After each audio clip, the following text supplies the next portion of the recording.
Assalamualaikum Bu Aini. Waalaikumsalam Pak Bin. Sehat ya? Iya, sehat. Gimana rasanya setelah melakukan dulu pembelajaran observasi tadi Pak Ini? Rasanya nano-nano. Loh, apa itu nano-nano? Gimana? Nano-nano Senang kah itu atau gimana? senang karena kebetulan di TP kali ini, di unit ini itu bahas tentang Bhinneka Tunggal Ika.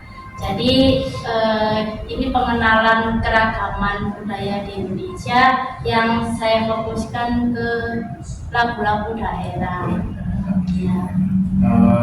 Gini Bu Aini ya, sebentar dalam kegiatan observasi ini apa sih yang ingin Bu Aini kembangkan? Yang ingin dikembangkan pemahamannya anak-anak terkait dengan keragaman yang ada di Indonesia, baik itu dari bahasanya, budayanya, sukunya. Jadi biar bisa melestarikan yang sudah ada agar tidak diakuisisi mungkin oleh negara lain atau mungkin dilupakan oleh anak muda saat ini.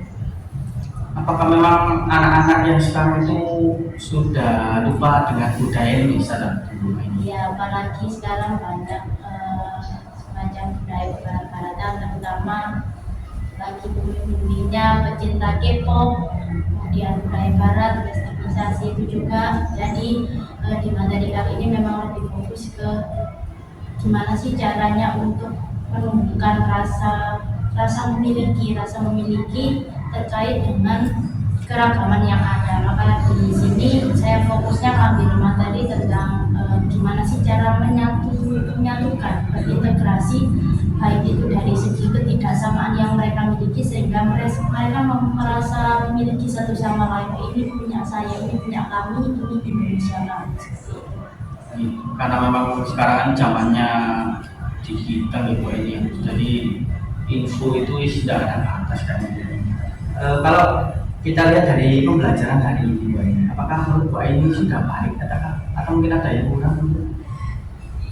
Mungkin kurangnya itu karena ini Pak, yang sebelumnya anak-anak itu tidak mengetahui sama sekali. Kan ini kan di pertemuan kali ini membahas tentang syarat-syarat integrasi nasional, kemudian alat pemersatu bangsa yang itu ada 6. Itu awalnya untuk anak-anak sendiri sulit.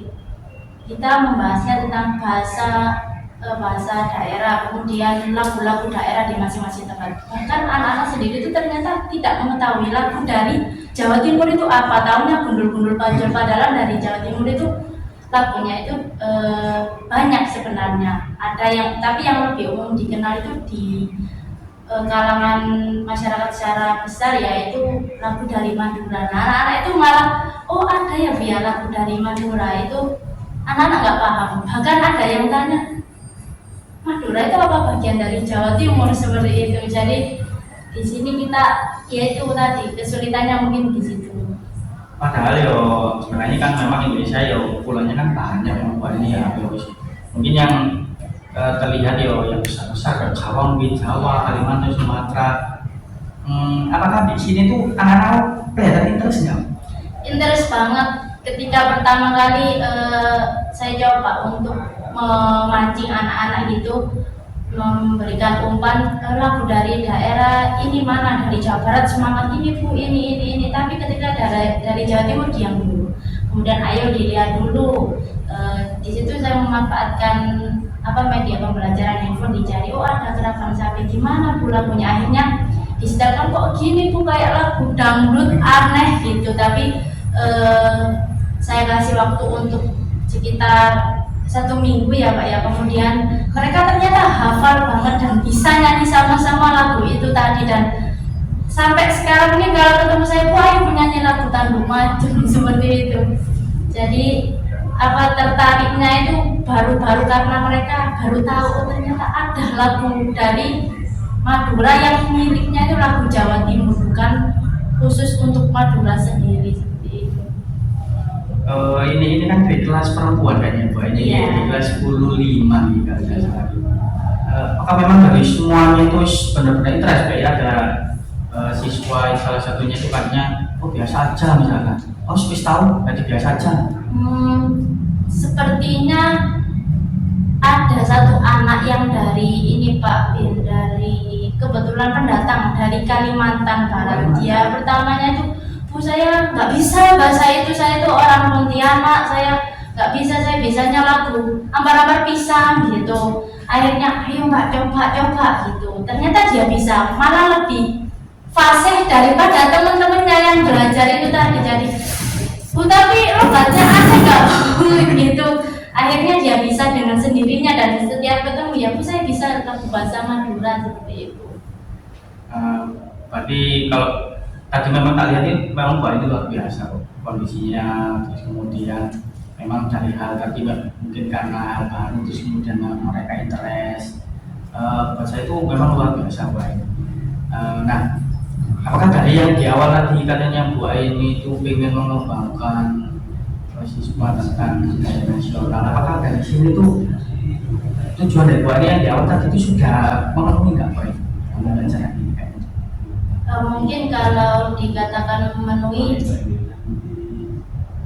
sekitar mungkin 80% Pak, karena pemahamannya anak-anak itu, apalagi kan ini kan materinya itu kalau di sini Pak Bin, kalau di pendidikan Pancasila itu hanya ada 4 unit dan kebetulan di Bhinneka Tunggal Ika ini pembahasannya itu konteks sekali, kayak banyak dari ini ke sini, gimana cara menjaga kesatuan setelah kita menjaga kesatuan, gimana cara mempertahankannya melalui kegiatan apa, kegiatan gotong royong. Nah itu banyak sekali dan itu ternyata anak-anak itu kayak Bu kita kalau nggak praktek langsung itu nggak bisa gitu. Akhirnya ngambil contohnya saya selalu gini ke anak-anak, kalau ngambil sampel itu ke anak-anak sendiri. Oke, nah ini dari misalkan kalian itu berbeda-beda, dari sekarang ini ayah dan ibu berbeda, tapi ketika kalian di satu kelas punya identitas baru namanya 10-5. Nah di 10-5 kelas yang jadi sampel itu di 10-5 itu dari beragam nama orang tua, nama bapak ibu, akhirnya disatukan menjadi kelas 10-5. Nah harus sadar bahwa di sini sudah ada kesepakatan untuk bersama, ada peraturan tata tertib dari sekolah, kemudian mungkin itu yang bikin anak-anak kayak sulit menyesuaikan. Jadi di situ berintegrasinya itu saya coba untuk mengaplikasikannya ke mereka sendiri. Di situ kadang kesadarannya kurang, masih dalam hal ini anak-anak itu kadang ketika temennya mencoba untuk menyanyi katakanlah ya kan ini Pak saya suruh maju satu-satu, itu ada yang kayak masih minder, masih malu-malu gitu, ada yang kayak ayo nyanyi gitu, kayak ya gitu kendalanya dari anak-anak itu seperti itu. Tapi kayaknya secara keseluruhan bagus sih, anak-anak kan atensinya juga bagus. Nah kalau misalkan ini dicoba di kelas yang lain Mbak ini, strategi Mbak ini apakah bagus nggak misalkan dicoba ke kelas yang lain, kelas 10, 1, 2 atau yang lainnya? Nah ini beda perlakuan Pak, jadi saya juga menyesuaikan dengan kondisi anak-anaknya. Kalau di kelas perempuan itu kan lebih ke kayak effortnya untuk belajar itu mereka lebih kayak dia saya mau menerima apa. Tapi kalau di kelas laki-laki di 10-1, 10-2 itu beda lagi. Bu kita nggak bisa bahasa Madura meskipun dipaksa kita bahasa Jawa aja nggak bisa Bu, pakai bahasa Pasuruan aja Bu yang ada tanda kutip C-nya belakangnya opo sih gitu kan Pak. Jadi kalau di kelas laki-laki itu saya lebih fleksibel aja, kayak lebih apa yang mereka bisa di saat itu. Akhirnya lagunya seluruh lagu daerah di Indonesia, jadi ada yang nyanyi dari lagu Papua, ada yang dari Kalimantan, ada yang dari Jawa Barat, ada yang dari Maluku, campur-campur di situ, ada dari NTB, jadi lebih fleksibel di laki-laki itu tadi. Luar biasa sebenarnya. Memang ya kita tahu namanya perempuan dan laki-laki kan beda, tapi di sekolah kita laki-laki sendiri, kemudian perempuan sendiri pasti beda. Kemudian tadi perlakuan di laki-laki beda. Nah, tindak lanjut ke depannya ini Pak ini. Kalau misal tadi bilangnya 80%, terus ada yang 20%, nah 20% sisanya nih misalkan biar sampai mentok di 100% misalkan. Sebenarnya inginnya itu ada kolaborasi yang seperti di sebelumnya udah, itu ternyata belum kesampaian ke arah sana Pak, karena kalau saat ini lebih ke kolaborasi untuk memahami saja lagu-lagu daerah, tapi yang sebenarnya saya ingin capai tujuannya itu adalah kolaborasi budaya. Jadi mengkolaborasikan dari misalkan di sini ada budaya, katakanlah di Jawa Timur ada kebudayaan ludruk atau mungkin rap ponorogo. Nah itu nanti bisa dikolaborasikan dengan semacam ini loh Pak, Wonderful Indonesia. Nah seperti itu, saya pengennya seperti itu. Tapi karena kemarin itu kebetulan saya sudah koordinasi sama Budia, guru seni budaya itu ternyata sudah dipakai seni budaya. Nah maunya saya itu lagu-lagu yang mengiringi musiknya, tarinya itu maunya lagu-lagu daerah, tapi karena timingnya itu tadi mungkin belum kesampaian ya itu tadi Pak. Luar biasa sekali Bu Eni, dari awal sampai akhir. Saya itu pengalaman baru buat saya. Terus terakhir tadi ya luar biasa benar. Kalau tadi kayaknya dengan kolaborasi mungkin itu terbaik kayaknya Bu ya. Mungkin kalau yang awalnya kita sudah berhasil di sini, ternyata boleh-boleh itu yang bagus itu Pak. Kolaborasi itu mungkin karena memang sekarang sudah zamannya digital gitu ya, jadi banyak ilmu itu nyambung begitu. Oke Bu Eni, terima kasih banyak atas waktunya. Mungkin saya banyak mengganggu gitu. Mungkin kedepannya Bu Eni lebih baik, lebih sukses. Terima kasih ya. Assalamualaikum warahmatullahi wabarakatuh. Waalaikumsalam.